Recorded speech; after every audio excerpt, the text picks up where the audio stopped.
Tonight on News 5 Live, the Belize Sugarcane Farmers Association accuses BSI of foot dragging.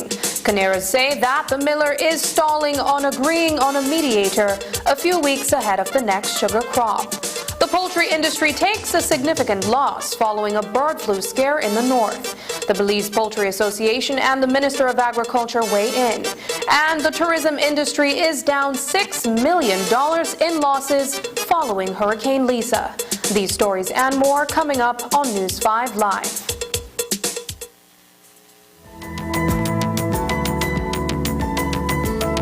Smart introduces Real Unlimited Postpaid Plans, providing customers with unlimited talk, unlimited text, and unlimited data. Now that's a real great deal. With Smart Plus, Share 1 and 2, and Enterprise 1 and 2 plans, you can talk as much as you want, text as much as you want, and for the first time ever in Belize, you can enjoy unlimited data with your postpaid plan. So come in and sign up for an unlimited postpaid plan and enjoy limitless possibilities. In addition, other plans such as the Flex Junior, Choice, and Select have been boosted with a lot more talk, text, and data, providing you with the best value for your budget. Be unlimited with Smart. It's time to power your dollar with Smart.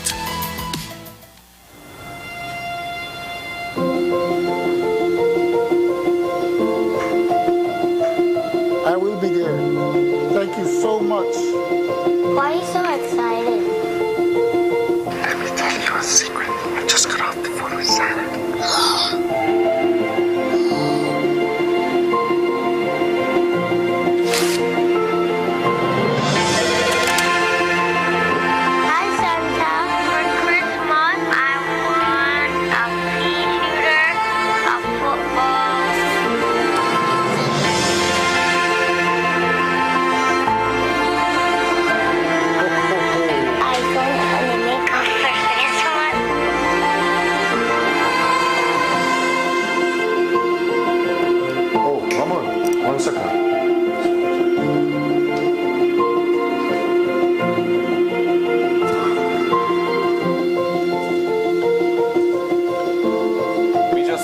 Santa's phone number has just been revealed. The number is 227-7132. Children all over. I'm sorry, Dad. I shared Santa's phone number.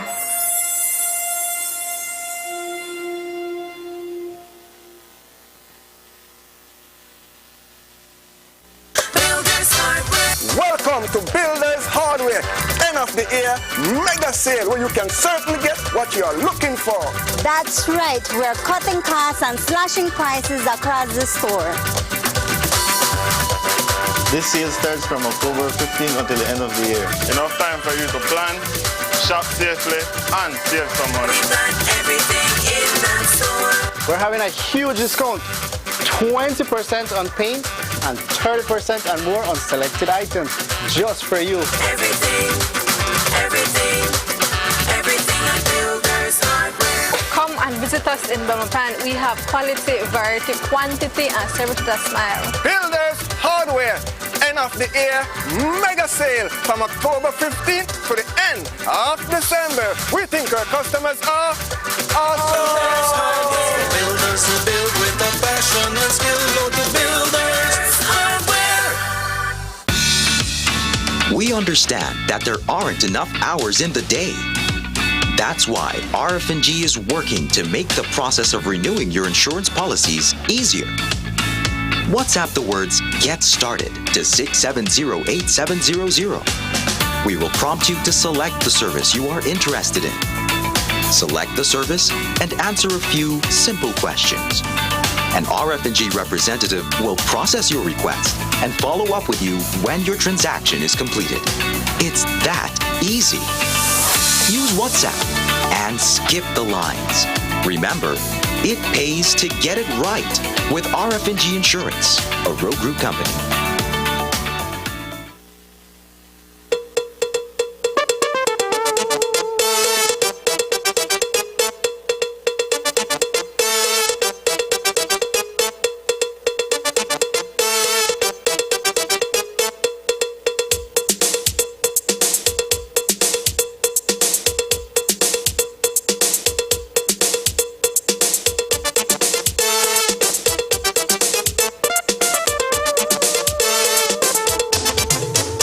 This newscast is brought to you by the Belize Bank Limited. Our country, your bank. Good evening and welcome to News 5 Live for Wednesday, November 9th. I am Sabrina Daly. There is unease in the sugar industry tonight, as another sugar crop will likely begin without a revised commercial agreement between the ASR-BSI and the Belize Sugarcane Farmers Association. The last time we reported on the ongoing negotiations, we told you that both parties have agreed to hire an independent mediator. That news brought a glimmer of hope to what has been a long, drawn-out negotiation process with multiple deadlocks. Well, the latest report is that both parties have been unable to agree on who that mediator will be, with less than a month away from the scheduled start of the sugar crop. BSCFA is now accusing BSI of stalling so that farmers become desperate. But Fred Ortega, the chairman of the Committee of Management at BSCFA, says the alleged tactic will not work. When we caught up with him in Belize City today, he accused BSI of having little regard for sugarcane farmers. As BSCFA, we have always been pushing that we end all this negotiation with BSI. Nevertheless, BSI has always been dragging their foot because of certain things, and they want to push us to agree on their way. We don't. It is something that we want to be very clear that we are looking for better benefits to the farmers. The same way they are looking for benefits on their side, that's the same way we are looking that the farmers get more benefit of what farmers are doing. Because as I mentioned before, when you see the cost of fertilizer, herbicides, fuel, and even manpower, it's increasing. When we go to the grocery stores, what we could buy before with $100, we get about 25% less or maybe more depending on what you are buying at the grocery stores. So that is why we have been pushing that we want to finalize this negotiation with BSI so that we can clearly know on what terms we will be starting the next crop. But BSI have been dragging their foot because first of all, they want to make the farmers get desperate, and that they were pushed to sign what they want.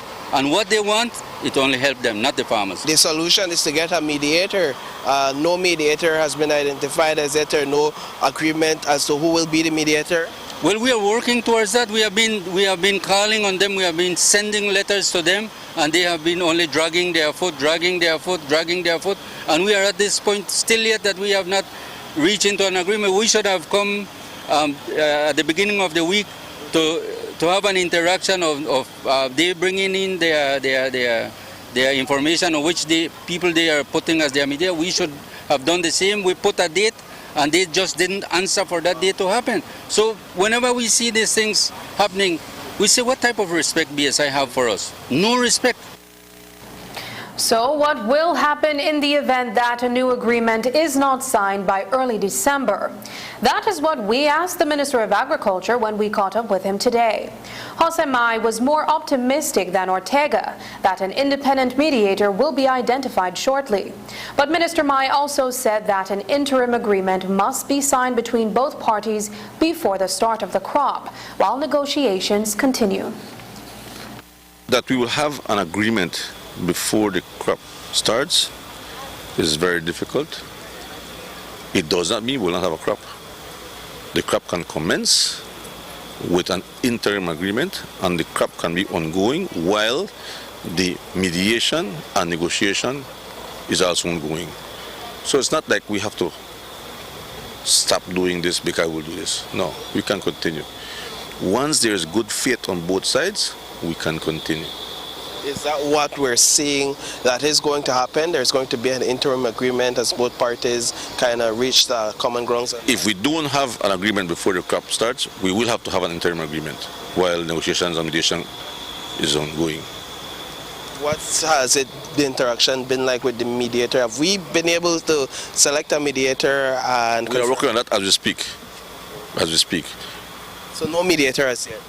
That is in the making right now. That is, we're about to define who the mediator is going to be. Last night, we told you that ASR-BSI announced its third and final payment to sugarcane farmers for the 2021-2022 sugar crop.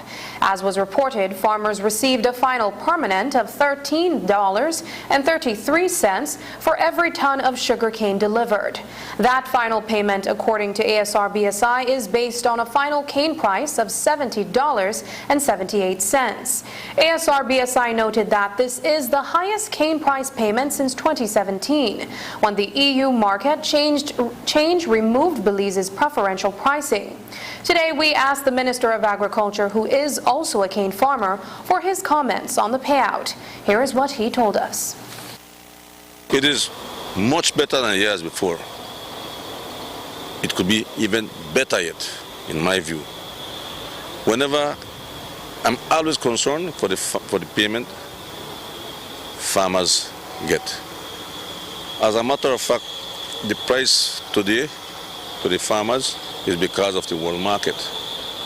But if we didn't have those high costs of production and of milling, it could be even more. So whatever price we get in Belize, I'm always concerned because there's always room for improvement, always. Yeah. And you would if I'm happy, of course I am. Who would not? I work hard for my money. We sacrifice a lot in the cane fields, so I'm happy. If it could be better, it could. If the high costs could be managed better. I think this year the farmers will have made a little profit this year. But when you look at the high costs that we're experiencing today, all right, you have to really assess what you're doing. And it depends on your yield per acre. If you have good yields, then you'll be better off. But again, I tell you, right, the price is good for the cane farmers today because of the world market, all right? It could be better if the costs could be managed better. Several poultry farmers lost tens of thousands of dollars over what turned out to be just an avian influenza scare. Back in September, after increasing suspicions that the virus was spreading in farms in northern Belize, drastic actions were taken to depopulate those farms. Well, a test sent to the National Veterinary Service Lab in the United States Department of Agriculture has returned negative for the virus, confirming that avian influenza was never present at those depopulated farms. But the damage is done, and the industry is now looking back with much regret. Today we spoke with Armando Coe, manager of the Belize Poultry Association. He says the decisions taken at the time have caused a great deal of hurt and loss. Unfortunately, yes, the farmers had some losses. One farmer lost 24,100 birds, the other farmer lost 4,000 birds, and the smallest farmer lost 2,240 layer birds, which are the ones that lay eggs. So yes, there are some losses, and those losses exceed $100,000. In direct cost, we're talking about the cost of the bird, no, direct cost and feed. So did we made an error? No.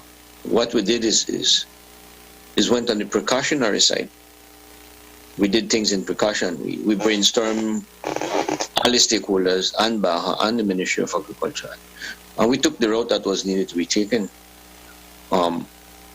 Again, you don't know if it's there or not there until you get confirmation. Unfortunately, the confirmation took a little. So what it has created is hurt, not anger. Not anger, because let's face it, you as a farmer, put yourself in the shoes of the farmer, assume you're a farmer and say, okay, can I afford to lose, let's say, for ease of reference, I'll just round our figures. Let's say 20,000 birds valued at $4. That's $80,000. How would you feel, Paul? It's not a loss that anybody can sustain, and it hurts. There's no anger over it. It just hurts, and we have to try to see how we best help these people get back on their feet and move on. It's not written in stone. The law says the minister may assist, may help. But I mean, if we can get something, it's something, no? I mean, it's, let's say for example, if they decide to give us 25% or 50%, then we just need to find the other 50% to help the farmer. You know, I mean, every dollar counts. You know, if you're short of $10 and somebody give you $1, you only short at $9. I wouldn't say that the move was too fast, but we could have waited a little bit. Yes, there were things that could have been done, which were done, but we didn't have to go to the draconian lengths that we went. And today we asked the Minister of Agriculture if there are any plans to compensate those poultry farmers who lost money as a result of the depopulation exercise. He told us that there must first be a discussion between all stakeholders to determine the next step forward. Here's what he had to say. We have to base ourselves on lab results and science. When we sent those we sent the samples for testing, they came back positive. 2 tests were done, they're positive. After that, we did 8 more, I think like 90 more tests, and 8 came back positive. But this is for antibodies. So that later on, it went to another lab, and the lab is saying, oh, it is negative and it never existed. We have to base ourselves on what the first lab tells us. We cannot wait for another month or 2 months to pass, and then we act on depopulation when we know that this disease could be transmitted to humans. So this topic, I believe, should have been discussed within before being aired out like that. What becomes now of those losses to those poultry farmers? Do they just have to sit back and accept those losses? Is the ministry stepping in to do anything? When diseases hit, many people lose. Now, it is unfair to say to the government, no, you need to compensate me for poultry depopulated, when we all know there was a risk element there. And I don't know that that is what we will do. But this topic has to be discussed using a scientific-based approach. We acted in good faith. We acted in a way to save the industry. And so we did wake up one day and say we'll depopulate. That's not the way we operate. It has to be based on science and evidence, scientific evidence. Coming up, 1,000 truckloads of debris transported to Belize City Transfer Station over 6 days. Our teams at BEL continue to address issues responsible for a few customers still without electricity in previously restored areas affected by Hurricane Lisa. Specific issues are primarily due to repairs needed to customer service lines, low voltage lines, and transformers. To make a report or for inquiries, call 0800 BEL Care. That is 0800 235 2273. Message us on Facebook, WhatsApp at 610-0672 or email belcare@bel.com.bz. BEL, we continue to serve you. Mr. Ronald Gordon, our Chief Met Officer, confirmed that Lisa made landfall at 3:20 p.m. yesterday, 3rd November, 10 miles south of Belize City.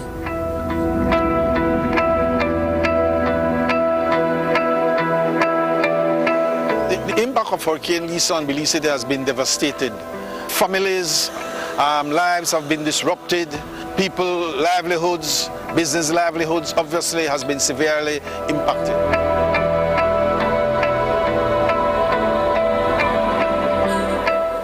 The goal really is to transform these hurricane weather-beaten streets. We believe that the will of the people shall form the basis of government in a democratic society. The first constitution of Belize was handed to then Premier Right Honorable George Price on the occasion of the nation's birth in 1981. It is my very great privilege to hand to you these constitutional instruments, the symbol of your independence. Since then, governments have come and gone, with changes made to the Constitution in 2000 and in 2008. Today, in 2022, we ask ourselves, have we done enough to eliminate economic and social disparity? To promote gender equality? Are our laws relevant and fair? Is justice accessible by all without fear or favor? Are we fairly represented at all levels? Are our rights being protected? Are our beliefs and differences respected? Our cultural values and diversity celebrated? Are we free to live and love, to learn and grow? Let your voices be heard. The People's Constitution Commission is made up of organizations and entities from every sector in Belize. It is comprehensive and inclusive because any and all changes to the Constitution of Belize must be comprehensive and inclusive. We believe that the will of the people shall form the basis of government in a democratic society. The Commission will be holding consultations countrywide. Come out and join the discussion. Let your voices be heard. Our government, our Constitution. Let's Belizeanize it. The time is now. 5 facts about the Port of Belize Development Project. This is the Port of Belize today. This is the transformation that the expansion project aims to deliver. 1. The Sustainable Expansion Project has 3 elements: the bulk, the container, and the cruise facility. All 3 are necessary for Belize's shipping and cruise industry. 2. Upgrades to the national port with newly developed sustainable bulk and cargo facilities benefit consumers and exporters. Reduced shipping costs will allow for savings to be passed on to the customers. It will also expand the export potential for Belize's manufacturers and grow the economy. 3. The Sustainable Cruise Facility is the only project that will bring cruise passengers and tourism dollars directly from the ship onto the ground in Belize City.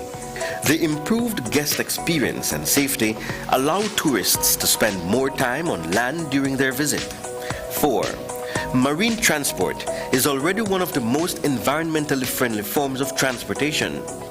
The upgraded Sustainable Port Facility will reduce the current impact on the environment by reducing emissions per cruise and cargo ship. This sustainable project is planned with extreme attention to the environment. Belize's barrier reef is a national treasure which will not be negatively impacted.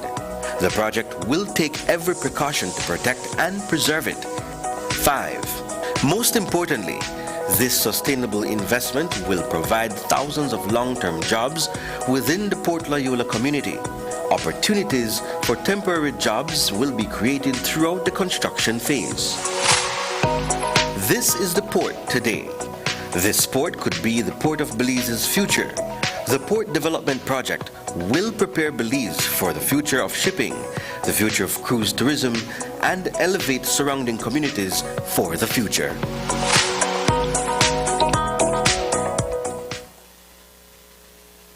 The massive cleanup effort across Belize City is on its 6th day. More than 1,000 truckloads of debris have been removed from across Belize City. It has been all hands on deck in a Herculean effort to get Belize City back to a place of normalcy following the devastation. And today, sugarcane farmers from the north joined forces with all those working on the ground. 50 farmers from the Belize Sugarcane Farmers Association and 5 sugarcane loaders loaders did their part to give back to Belize City. But where is all this detritus being dumped, and how is it being managed? That is what News 5's Paul Lopez found out today. Here's that report. 50 members of the Belize Sugarcane Farmers Association traveled from Orange Walk today to assist with the cleanup efforts taking place in Belize City. We saw in the news the effects that was caused by Hurricane Lisa. And as brothers of Belize, the cane farmers believe that we have a duty to come and assist the people from Belize City. That sense of duty also inspired them to donate the use of their loaders. The heavy equipment, while designed to work sugarcane fields, are ideal for the clearing of debris. With that machine, it moves faster to lift up the debris, and we have 4 of them, thanks God, that those farmers were in agreement to come. And we said, oh, okay, well, today is our day to come and assist the Belizean, the people from the city, and we are here. Minister Jose Mai collaborated with the cane farmers to finance the transportation of the heavy equipment and the labor force. This is a clear sign that the farmers in the north are in solidarity with the people of Belize, those affected by Hurricane Lisa. So that is where we begin. I think that no cane farmer of my generation has seen the destruction that we saw in Belize, and I think that moved them. So they left their jobs, they left their cane fields to be here today to show support for the residents of Belize City. And their support brings much needed manpower to the cleanup efforts that have been ongoing since Friday. Over the last 6 days, at least 1,000 truckloads of debris have been transported to the Belize City Transfer Station's compound at Mile 3 on the George Price Highway.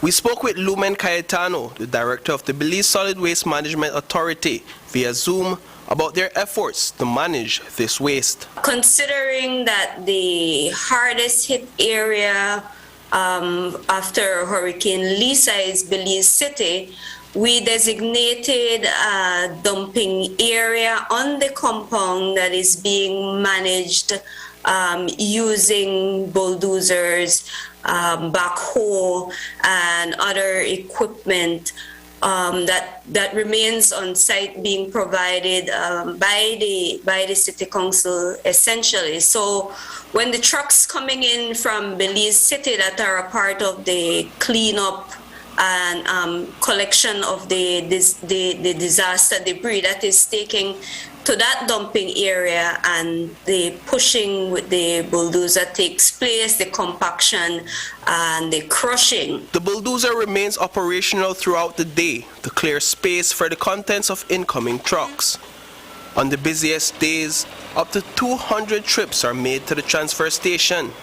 Initially, this operation was scheduled to be completed in 3 days, until authorities truly realized how much damage Hurricane Lisa had caused. To be honest, no, we were not expecting this amount of debris coming from the city.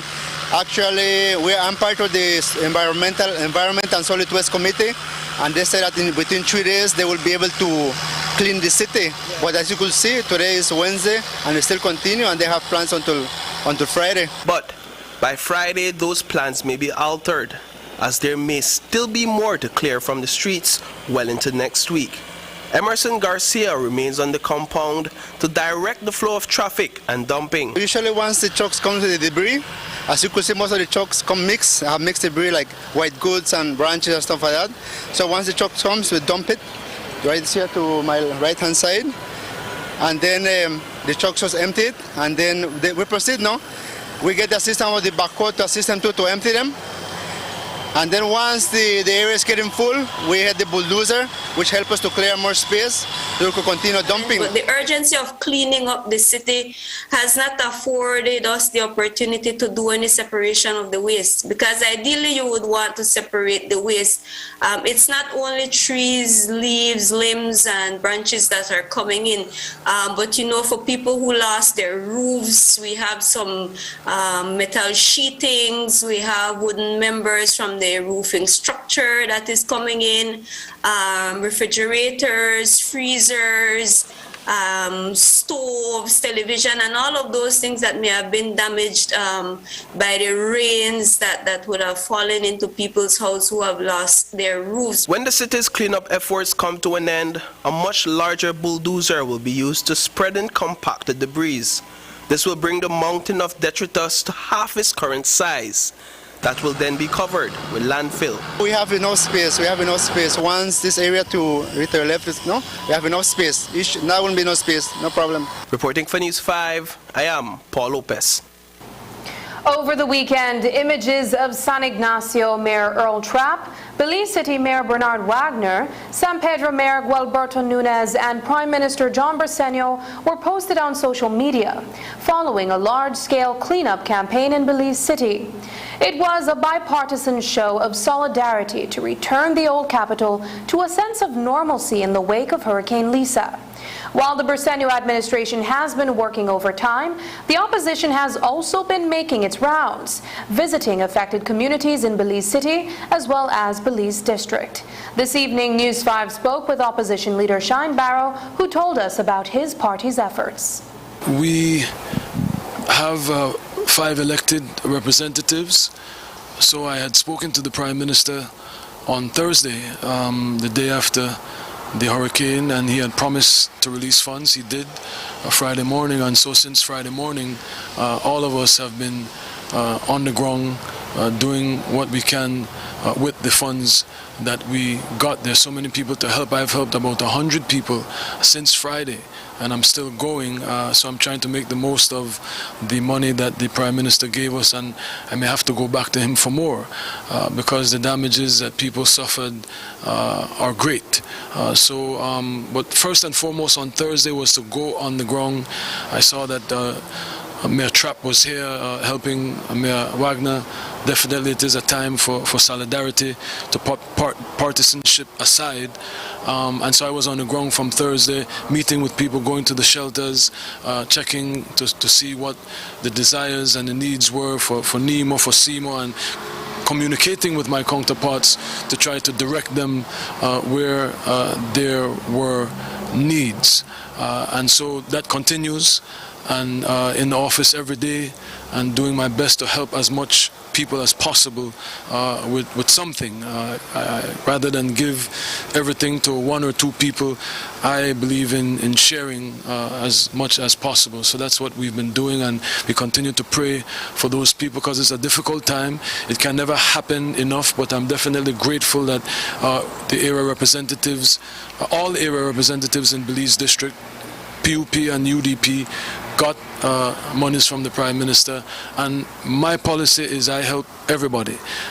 You don't have to be a UDP to get help from me in Mesopotamia, and so the hope is that my colleagues in the other Belize City constituencies will do the same. No, it's not a time for partisanship.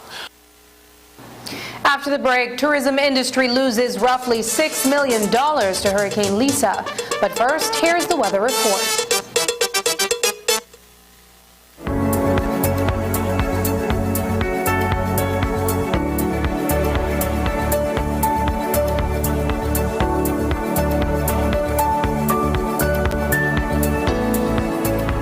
Good evening, Belize, and welcome to your weather report and forecast for tonight, Wednesday, November 9, from the National Meteorological Service. I am Ronald Gordon. Mainly fair weather prevailed across the country today. As you can see from radar imagery, most of the country experienced sunny conditions, except for a few showers or possible isolated thunderstorms over the inland parts of the country and also over the southern districts. Into tonight, we can expect continuing mainly fair conditions. As you can see from our latest forecast, Orange Walk, Belmopan, and San Ignacio will see mainly clear skies, while partly cloudy conditions will prevail across coastal locations such as San Pedro, Belize City, Dangriga, and down south into Punta Gorda, where there's a possibility of some light isolated showers. In terms of those low temperatures, if you're out in Belmopan, it will be about 70 degrees Fahrenheit, 68 in San Ignacio, 71 in Orange Walk. Along coastal parts of the country, it will not be as warm as usual, with about 75 in San Pedro and also in Belize City and also Dangriga. Down south, it will be a bit cooler, going down to about 73 in Placencia and Punta Gorda. In terms of weather conditions for tomorrow, it will be another sunny day with limited shower activity. You can see from our forecast that most of the country will see partly cloudy conditions, but with limited to no shower activity. In terms of those high temperatures, how high will it get? It will be relatively mild. We expect about 86 degrees Fahrenheit over inland locations such as Orange Walk, Belmopan, and San Ignacio. And along coastal parts of the country, you may see 83 in San Pedro and Belize City, and also Dangriga, while it will be a bit warmer down south in Punta Gorda with about 86 degrees Fahrenheit. In terms of the next 4 days, we expect mainly fair conditions on Thursday and Friday, with most of Saturday also being mostly sunny. However, there will be a slight increase in showers on Saturday night into Sunday morning, with also the possibility of isolated thunderstorms, and those should decrease by Sunday night. In our satellite imagery for today, you can see that conditions continue mainly fair across most of the Gulf of Mexico and also the northwestern Caribbean Sea, except for some low-level clouds that you can see out here. You can see farther north, tropical storm Nicole over the Bahamas. The system is expected to become a hurricane and move generally westward towards Florida, crossing the peninsula and then move northwestwards towards the Panhandle. The system does not pose any threat to the country of Belize. In terms of your marine conditions, we're expecting light winds out of the west and northwest at about 5 to 10 knots, with only slight sea conditions. In the astronomical conditions, there will be a low tide at 5:28 tomorrow morning, a high at 11:33 also in the morning, another low at 4:42 tomorrow evening, and another high at 10:34 tomorrow night. Sunrise will be at 5:55 in the morning, and sunset will be at 5:17 tomorrow evening. The moon will set at 7:49 tomorrow morning and will rise at 5 minutes after 7 tomorrow night. And that's your weather report and forecast from the National Meteorological Service. This weather report was sponsored by the National Climate Change Office through the UNDP Climate Promise from Pledge to Impact Project. Join us again on Friday for another weather report and forecast. Until then, have a pleasant and enjoyable evening.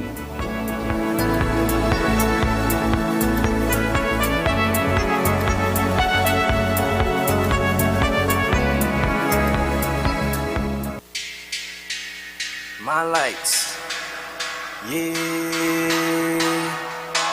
Go to my lights, go to my lights.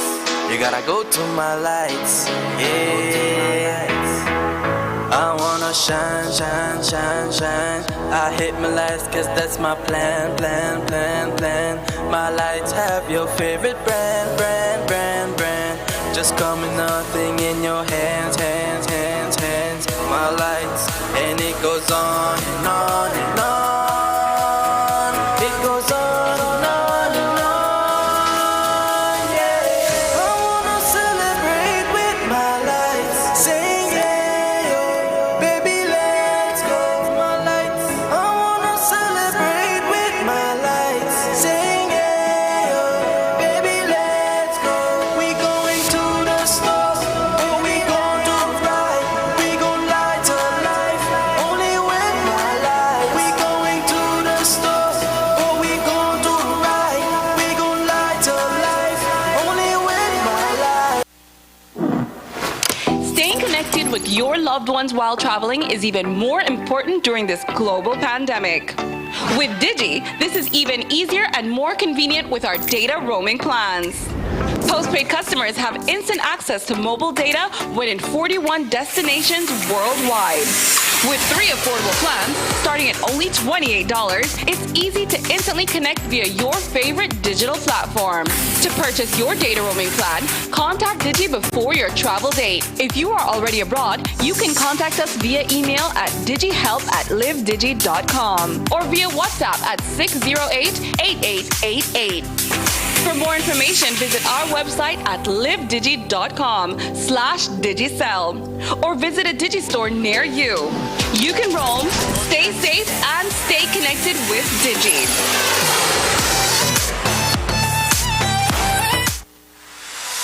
V-Bucks by Benny's, Belize's newest multi-brand rewards program.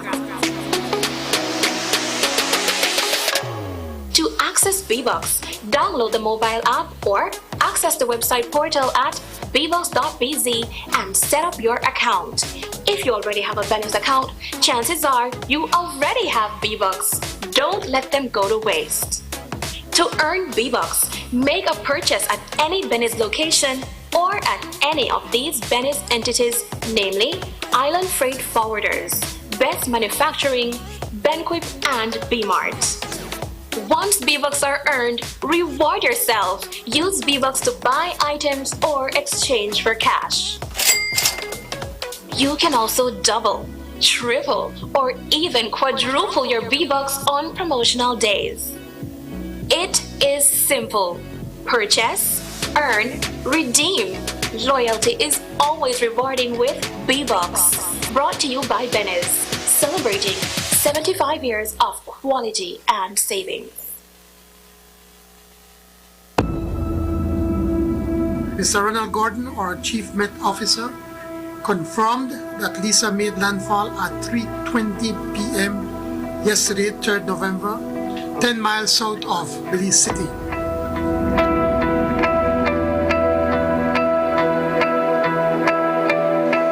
The impact of Hurricane Lisa on Belize City has been devastating. Families, lives have been disrupted. People, livelihoods, business livelihoods obviously has been severely impacted.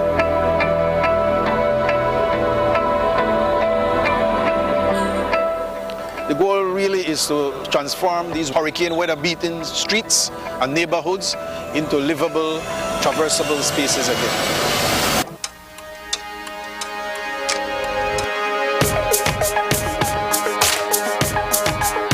Getting back to some measure of normalcy.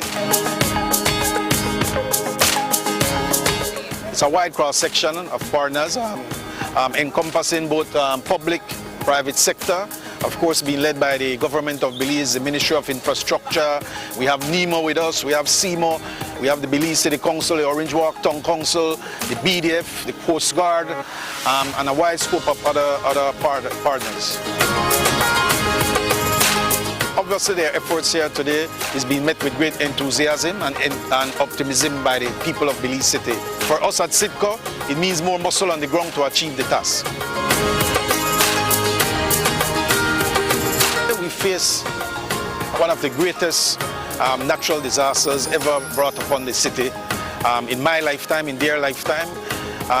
We face it together. Now it's even more important that we face the recovery process, the rebuilding process together. We must exercise patience on all accord.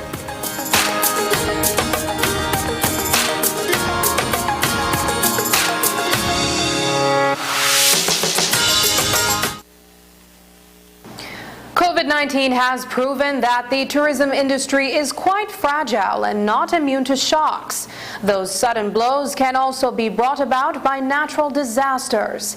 In the wake of Hurricane Lisa, the Ministry of Tourism and the Belize Tourism Board have been taking stock of the damage caused by the industry.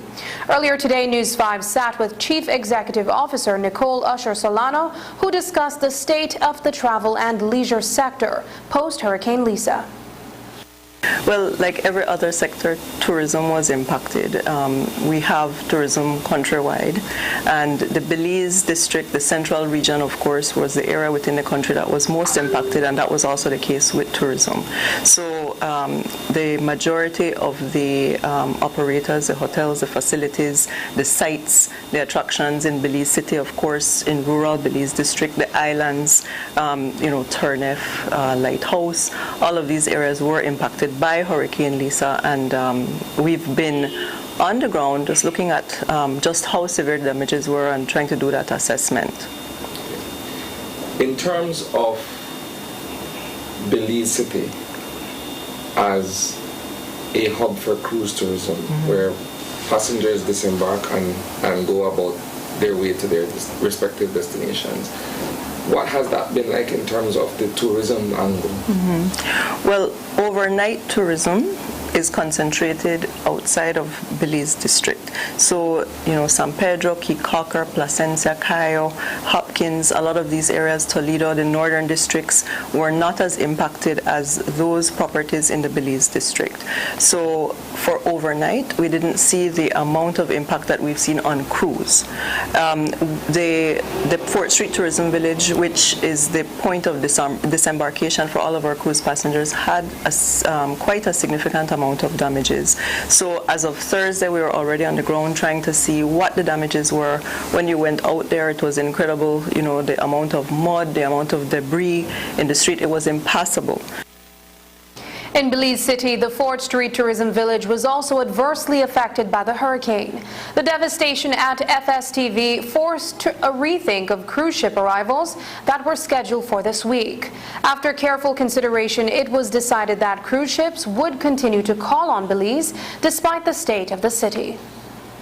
Friday, we actually went into the village. When we got in there, we saw vendors mopping and sweeping and trying to get water out. They had a significant amount of water damage in addition to the damage to the infrastructure. So we had a lot of discussion as to whether or not we would have been able to handle cruise this week. Right? There was the consideration of perhaps we should have canceled the calls for this week.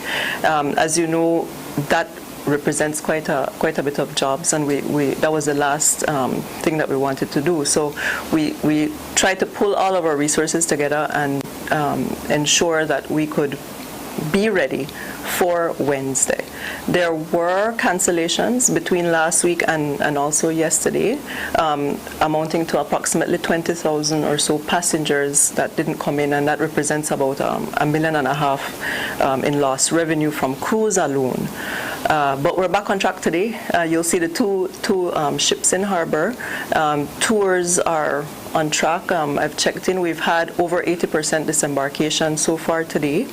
And the reports that I've gotten so far is that, everybody's satisfied. They're on tour. The village has quite a bit of, entertainment in place just to try to make sure that the guests are happy and not, shocked by a city that has been faced by a hurricane. In the wake of Hurricane Lisa, the Belize Tourism Board has been conducting a survey to determine the extent of damage that stakeholders suffered as a result of the natural disaster. According to CEO Solano, an estimate of the total losses incurred is in the region of $6 million. We tried to get a very good understanding of what the tourism industry faced. So immediately we were able to send out a digital survey. But of course, a lot of the places that were impacted maybe wouldn't have had phone line or would not have had internet. So we got quite a bit of responses back from those properties that were not impacted in that way. So in addition to that, we had to actually do phone calls and go out on the ground. Our teams have been out on the ground since Thursday, visiting properties in Belize City and Belize Rural to try and ascertain exactly what the damages are. So those reports, we were able to give a preliminary report to NEMO. We have another report going in today, which would be an interim report, and we expect that within the next couple of days we'll finalize that report and be able to give just a more comprehensive view of what the damage was to the tourism industry. But so far, in terms of structural damage, most of the damage was to building. A lot of trails were down. Some of the archaeological sites had a lot of debris. Like I said, some of the islands are still not accessible right now. So these are the types of damages. Of course, water damage to furniture, fixtures, this kind of thing. So if you combine damage and loss of business, we're estimating somewhere around $6 million from what we have just received back from that survey. So that's what we're looking at. The losses in the agriculture sector as a result of the damages caused by Hurricane Lisa are estimated to be $20 million. According to the Minister of Agriculture, Jose Mai, cane fields were destroyed and a lot of fruit trees were also damaged. He says assessments are still ongoing. The last update I got was at $13 point something million, but we haven't finished assessment yet. Right? So, yeah. So I think it will grow. It will grow. We are still working on all the bridges. We hope to finish the assessment by weekend here. But I think it's going to be between 15 and 20 million. This is damages to what sort of crop? Sugarcane, very much affected by Santander. We have some cane fields in the Windrock. We have fruit trees. A lot of fruit trees are down. For example, we have the farm for the gentleman Larry Flowers. He called me and he was very distraught because they have the largest, one of the largest soursop fields in the country. And they hadn't pollinating by hand, so they had a high fruit set on the trees, and all those blossom, all those young fruits are just gone now. So while the trees are still there, the loss to him is going to be tremendous. I mean, imagine each tree has 300 soursop on it. You sell each one for $10. I mean, theoretically speaking. So he lost a lot, and I'm sure that there are other farmers who lost more too. So we are still doing that assessment. When we return, an attempted abduction is foiled in Belize City.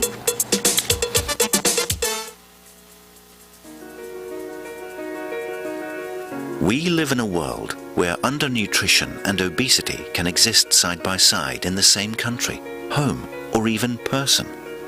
Foods high in sugars, salt, and/or unhealthy fats are leading to unhealthy diets and are one reason why children may not be growing healthily, while causing other people to develop overweight or obesity.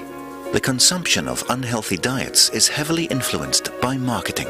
Easy access is fueling this new nutrition reality, but thankfully, change towards a healthier future is possible. By having a sustainable healthy diet made up of a variety of foods that are safe for consumption, we can promote health and have better abilities to fight illness. How do we do this? Good nutrition for women during pregnancy and for children in their first 1,000 days of life, including breastfeeding, sets them up for healthy adulthood and future generations. We should eat more fresh fruits and vegetables, whole grains, pulses, nuts and seeds, and less sugary drinks and foods high in sugars, salt and unhealthy fats.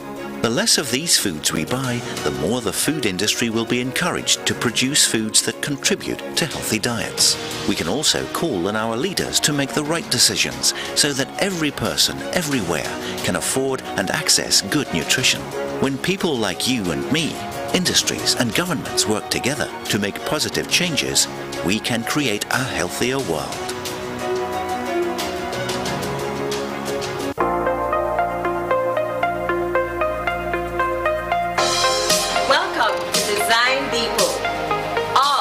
One place. Shop brands you know and trust, like Kohler. Welcome, GE Appliances. Welcome, Oran Windows. welcome, Tiles from around the world.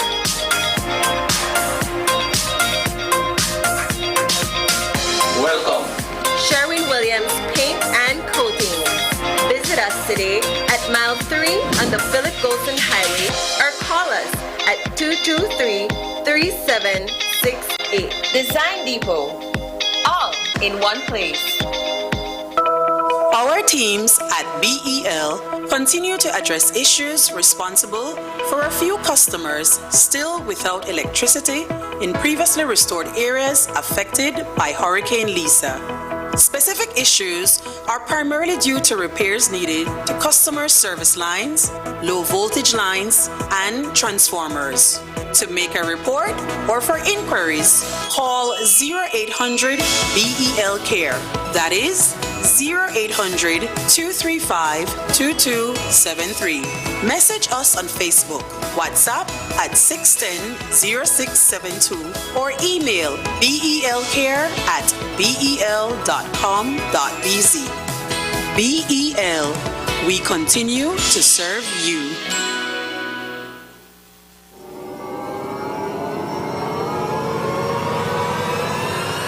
Social Security, transforming service delivery. My Social Security is your secure online account to manage all your Social Security information. My Social Security launched in March 2021 with a registration service to apply online for new or replacement Social Security cards. Upgrades to My Social Security continues with a new look, enhanced customer experience, and its newest feature, Sickness Benefit Online application. With My Social Security, you can create your account, log in, and take control of your Social Security information. This includes applying for a new or replacement Social Security card for yourself, child, or dependent. Make appointments online and submit your complete sickness benefit claim package. Our customer care team is here to provide you, our valued customers, with real-time support. Connect with one of our customer care agents through direct messages on WhatsApp, Facebook Messenger, or live chat, or follow our YouTube channel for more information, tutorials, and guides. A complete 360 view of your Social Security information is coming soon, which includes a new employer portal for employers, businesses, and self-employed persons, contributions history and statements, all SSB benefits, medical portal for registered doctors, and fingerprint enrollment all in one place. Social Security at your fingertips. The significant enhancement of service delivery to you is here. My Social Security.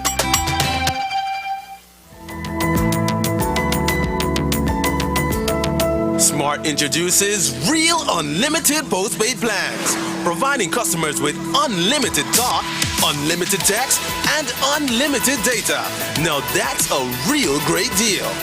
With Smart Plus, Share 1 and 2, and Enterprise 1 and 2 plans, you can talk as much as you want, text as much as you want, and for the first time ever in Belize, you can enjoy unlimited data with your postpaid plan. So come in and sign up for an unlimited postpaid plan and enjoy limitless possibilities. In addition, other plans such as the Flex Junior, Choice, and Select have been boosted with a lot more talk, text, and data, providing you with the best value for your budget. Be unlimited with Smart. It's time to power your dollar with Smart. Exactly 1 week after Hurricane Lisa wreaked havoc on Belize City and surrounding environs, the experts in disaster risk management and drafting climate change policies began a 2-day workshop to look at just what measures Belize needs to take in order to be better able at coping with the impacts of climate change. To take these steps, statistics and indicators will play a crucial part, as News 5's Marian Ali discovered today. 1 week after Hurricane Lisa battered Belize City and the Belize District, technocrats are gathering for a 2-day workshop on climate change policies, measures, and resiliency capacity. The experts are from the Statistics Division of the Economic Commission for Latin American Countries, ECLAC, and personnel from the Ministry of Sustainable Development, Climate Change, and Disaster Risk Management. The workshop is spearheaded by ECLAC, and it offers technical support to Belize. Dr. Abdullahi Abdul Qadri explained that it's all about collecting relevant data that would help Belize put in place the right methods and measures to effectively adapt to climate change. The end goal is to have a situation in which we improve the capacity of countries, in this case Belize, to improve their capacity to collect data and produce data on environment, climate change, and disaster, to be in a position to disseminate the data that they have, to use the data and improve the use of the data among the policymakers. Deputy Chief Environmental Officer Edgar Eck says that there are already priority indicators that have been developed by the United Nations Statistical Division. Belize will adopt the ones that are relevant to us, and we might develop others that are necessary.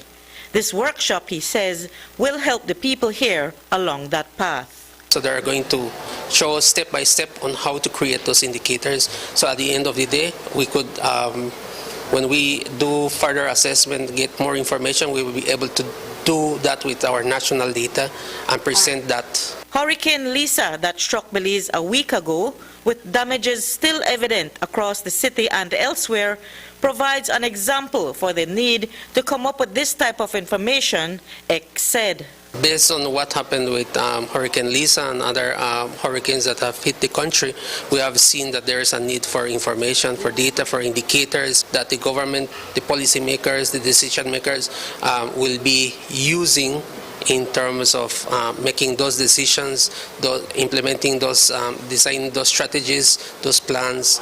If there is a need for legislation to be put, then they could be based on the scientific information that we are going to collect through this process. Reporting for News 5, I am Marian Ali. Caribbean countries and small island developing states have welcomed the inclusion of loss and damage on the UN climate change COP27 taking place in Egypt this year. 120 world leaders and relevant parties are meeting at the forum to strategize the best way forward in the global response to climate change.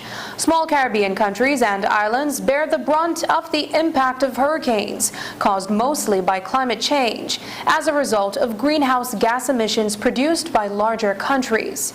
These smaller countries are adamant that the countries responsible for climate change compensate them for loss and damage that occur as a result of climate change impacts.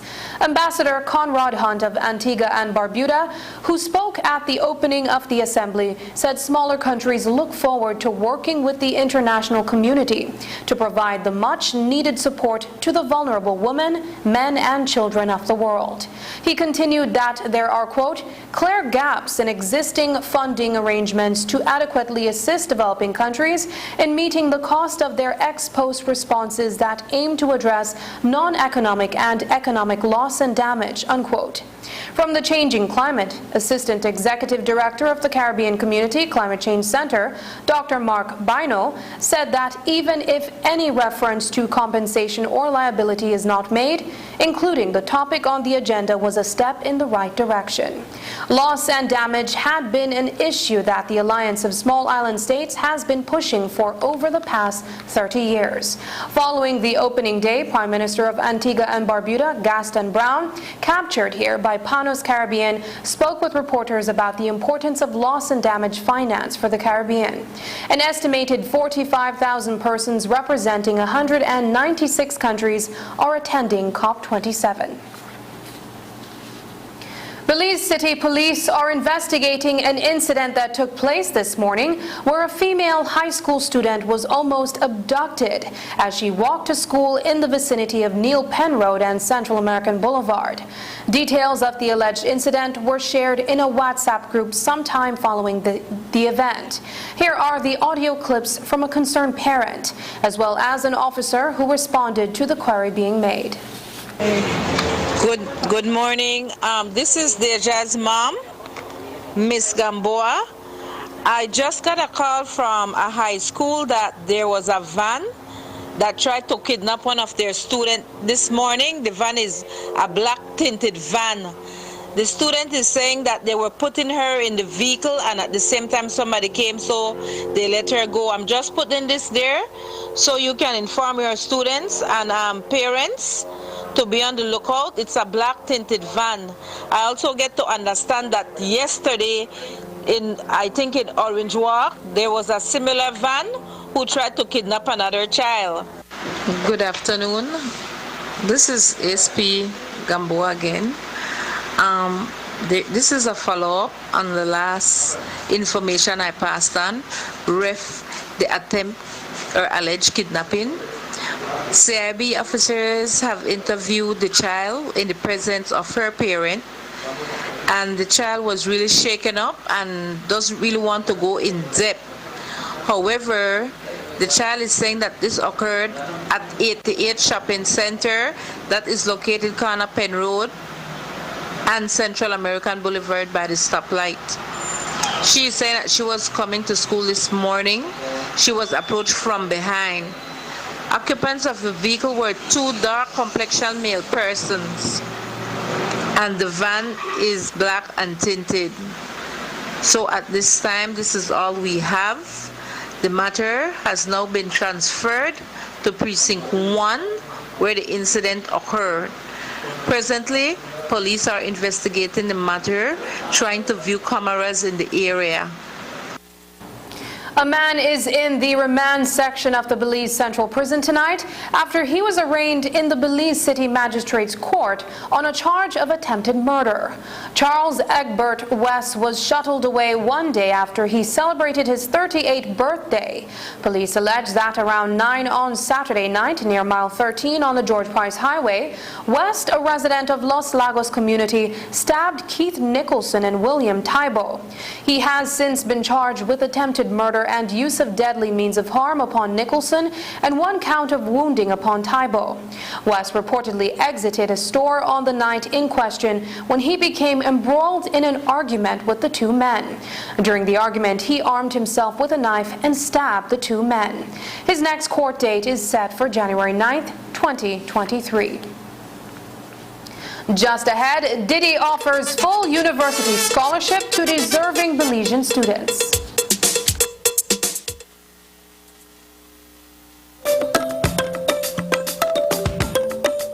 Do you qualify for Amnesty 2022? This is your opportunity to find out. You qualify if you are registered as an asylum seeker with the Refugee Department before the 31st of March 2020, residing in Belize before the 31st of December 2016, have children born in Belize on or before the 31st of December 2021, completed your education in Belize, married to a citizen of Belize for a year or more, living in a common law union with a citizen of Belize for 5 years or more, referred by the Department of Human Services, gainfully employed in Belize for 5 years. To find out more on how to apply, go online to www.immigration.gov.bz. Be prepared. The registration period will be from the 2nd of August to the 30th of November 2022. Belize Amnesty 2022. Let's continue to build Belize together.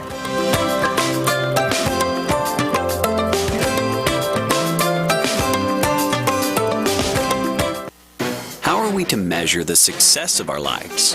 For many, an ordinary life should have the following: a job, a house, enough money to buy a new car. But what if we threw out the ordinary? What could escaping ordinary at our jobs do? How about for our marriages? What if I told you we could all be escaping ordinary? Join us as we begin our new series. Taking its name from the venerable father of the nation, the George Price Highway stretches 77 miles from Belize City to Benque Viejo. Originally built in the 1930s, this cross-country highway system is the artery that links Belize to Central America at the western border with Guatemala. That connection facilitates overland trade, supporting Belize's economic development. Winding its way across the scenic countryside, the George Price Highway, from Roaring Creek to Esperanza, has been fully reconstructed to meet international standards, with particular emphasis on road safety.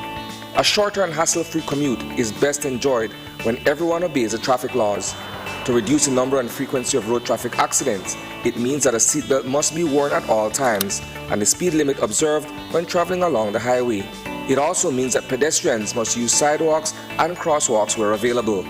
Buses should only board and discharge passengers at a designated bus stop. Road safety is everyone's responsibility. It begins with you. In 2018, I was diagnosed with cervical 4A, stage 4A cancer. First, it was a size of a grapefruit. That's what the doctor told me. The kidney got enlarged. I couldn't do any chemotherapy because of the kidney. So I had to do only radiation.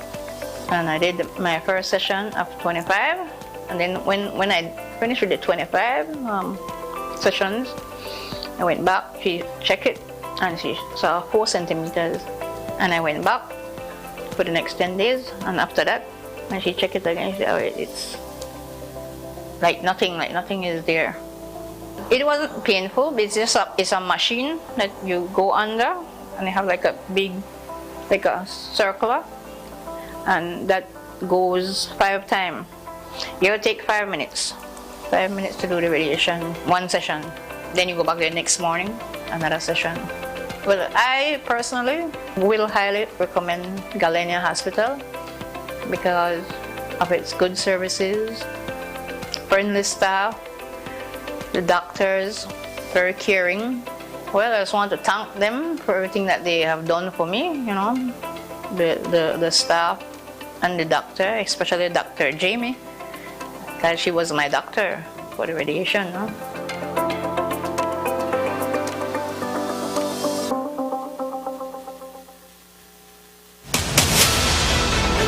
Dwayne Moody, Isani Cayetano, Marian Ali, Paul Lopez. Your News 5 police teams do whatever it takes, go wherever they need to go, so you can catch the story wherever you are, whenever you want, on whatever device. Channel 5 believes on television, Facebook, Instagram, and YouTube, because news is now everywhere, all the time, and so are we.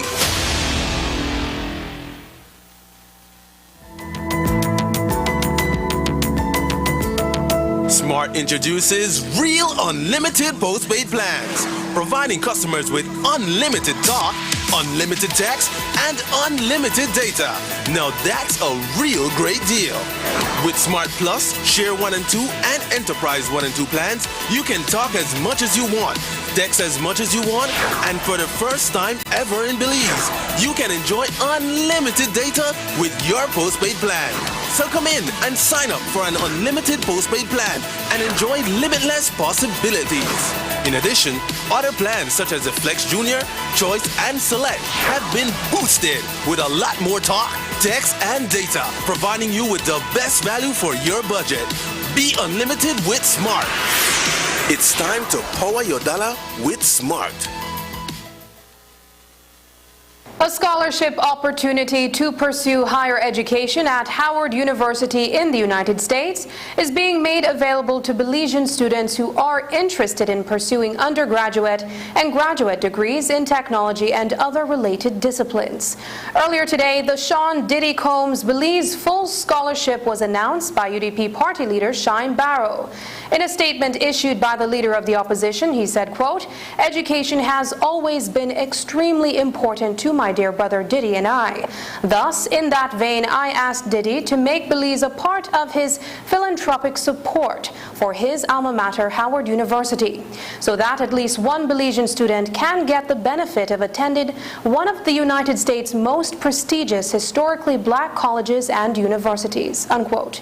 Late this evening, we spoke with party leader Barrow.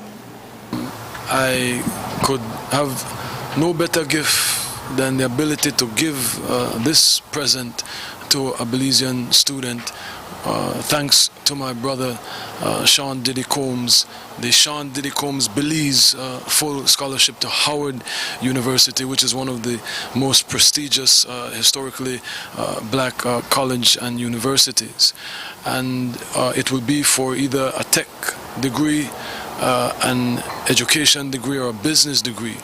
What excites me the most is the tech. You know, most of the billionaires in the world today are tech, and that gives a unique opportunity to create something that you can furnish from Belize. Because one of the requirements to qualify to get the scholarship is that you must agree to return to Belize. You can't go and get the degree and then try to find a job in the United States. You know, this is about nation building. Belize, to me, we have tremendous talent. We can do absolutely anything. It's just a matter of time before we dominate the world in a way that we've never seen. And these types of opportunities is what sets that fire and creates that avalanche. The last set of titles and awards that were approved by the late Queen Elizabeth II were today bestowed upon several Belizeans by Governor General Forla Salam in Belmopan. The awards were presented in the late Queen's name in 3 categories. Receiving the Commander of the Order of the British Empire, CBE, award was Sean Feinstein for service in entrepreneurship and and to the community. And Officer of the Most Excellent Order of the British Empire, OBE, award was bestowed upon Madam Justice Michelle Arana for service to the field of law and public service, and Gordon Christopher Rowe for service to entrepreneurship and the community. Appointments for member of the Most Excellent Order of the British Empire, MBE, were given to Senator Elena Smith for service to education and trade unionism, Florencio Castillo for service to the community, Dr. Marcela Coyi for service to the medical profession and the community, and Joel Robinson for service to the community. Before conferring the awards, Governor General Forla Salam explained the three different categories of awards. The monarch has the sole right of conferring titles of honor on deserving people based on the recommendations of the Belize Cabinet. Of special significance for today's ceremony is that these awards are the last set that was approved by our late Queen Elizabeth, and as such will be presented in her name. That's how long it takes for things to move from London to Belize. The three categories of the Order of the British Empire to be bestowed today are Commander of the Most Excellent Order of the British Empire, CBE. The CBE is awarded to individuals for having had a prominent role at national level or a leading role at regional level. CBEs are also awarded for distinguished and innovative contribution to any area. Officer of the Order of the British Empire, OBE. The OBE is awarded to individuals who have made major contributions at a local level or whose work has gained a national profile. Member of the Order of the British Empire, MBE. The MBE is awarded for an outstanding achievement or service to the community, which has had a long-term significant impact. 17th annual Battle of the Drums is set to take place in Punta Gorda this weekend as a lead-up to the 19th of November Garifuna Settlement celebration. The festive weekend kicks off this Friday with two events. News 5 spoke with Darius Avila, president of the Battle of the Drums Secretariat. 11th of November sees two main events on our calendar. In the morning, we have the annual Primary Schools Garifuna Translation Contest at Father Wren Parish Hall, starting at 9 a.m. This is where schools from across the South, Barranco, Punta Gorda, St. Bay, Georgetown, and Hopkins participate. And they bring their students to participate in a contest where words, sentences, and phrases are given in standard English, and the participants will translate it, those words, phrases, and sentences into Garifuna. This is part of our Garifuna language retrieval program, and we are happy that for over 13 years we have been able to host this particular Primary Schools Garifuna Translation Contest. And then moving on to the night, well, as we would say in Belize, all hell broke loose, because then the events, the bashment, and the festivities start. So the Food and Fete is an event that we hold every year, and that is held on the Friday, and that basically opens up the weekend of events, of partying and socializing. So the Food and Fete will be held on Friday, 11th of November, starting at 9 p.m. And in this event, we showcase Garifuna cuisine and Paranda music. And then we go into the Saturday, the 17th annual Battle of the Drums competition and show. The festivities for this starts at 1:30 with a motorcade through the streets of Punta Gorda town, where we showcase the 10 groups that will be participating in the Battle of the Drums competition and show. As soon as the motorcade is over, at 7:30 p.m., we start the Battle of the Drums competition and show, and we have 10 groups participating, namely a group from Honduras, a group from Guatemala, 2 groups from Belize City, 2 groups from Danbriga, a group from Hopkins, 1 from St. Bay, 1 from Georgetown, and 1 from Paine Punta Gorda. So we have 10 groups in that lineup. And wow, they will be competing to be crowned the masters of the drums. And that's the news. Tonight's broadcast is available in both text and streaming video at channel5police.com. You can also connect with us on our Facebook page at facebook.com/News5Live. I'm Sabrina Daly. Thanks for joining us. And from all of us here at News 5, please remember to wash your hands, keep your social distance, and stay safe. Good night.